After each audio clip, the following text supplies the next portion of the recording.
Dan's down here visiting New York. We're happy to have him. A dear friend, Boston comic, great guy. And you had an incident, a story yesterday on the way here to the city. Yeah. I was supposed to come down. I come down like every 2 years. Right. And it always somehow ends up with some kind of intoxication that goes poorly. So I'm driving down. I smoke a bunch of weed before I leave. I'm like, great, I got a little bit left for the ride. I get about an hour outside of the city. I wasn't gonna. And I'm like, all right, I'll smoke a little bit more. I pull outside. Jono has just started smoking weed. Didn't for years and years. I forget that in New York, you can't take a right on red.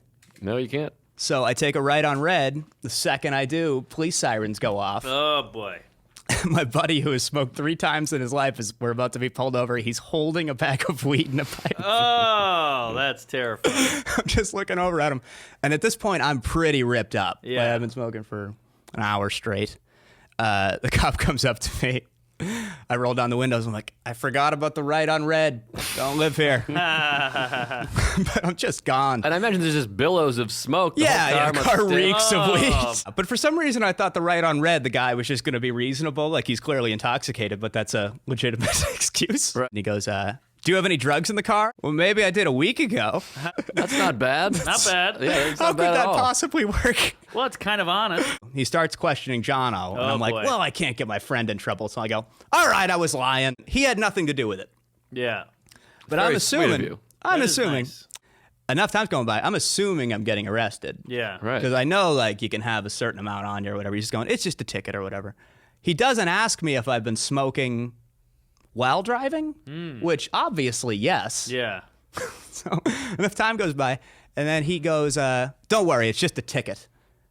And like as soon as he says that, I just almost start laughing at him. I'm just so relieved. Right. Yeah. Tell him about the pockets. Oh, yeah. He's a totally cool guy, but I just kept putting my hands in my pockets. And he's like, it's just a ticket, man. Just be cool.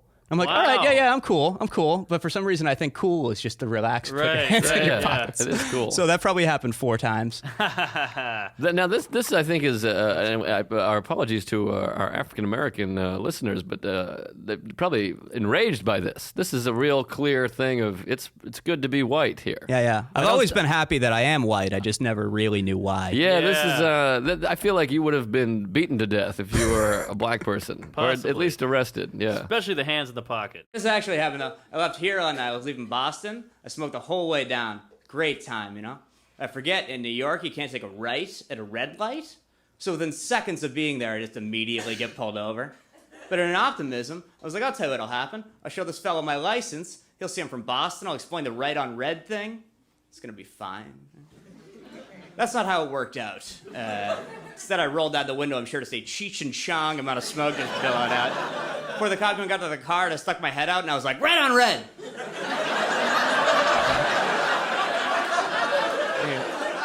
He was like, yeah, the car. I was like, fuck, that didn't work. So he's like, you know what, I pulled you over. I'm like, red on red. He's like, stop doing that. The reason I stopped drinking is because I went to a doctor because I thought I had heartburn. But he was like, no, you have diabetes. So I was close, you know? Like, you ever go to a mechanic and you're like, hey, I think the brake pads are getting thin. He's like, no, actually, the engine fell out about 10 miles ago. It's like that, but with an organ. So I stayed in the hospital, and that's what he told me. He said I can't drink booze. Well, he didn't say that. He told me I had diabetes, and I was like, can I still drink? Which probably shouldn't have been the first question I asked. I probably should have been more like, what is diabetes?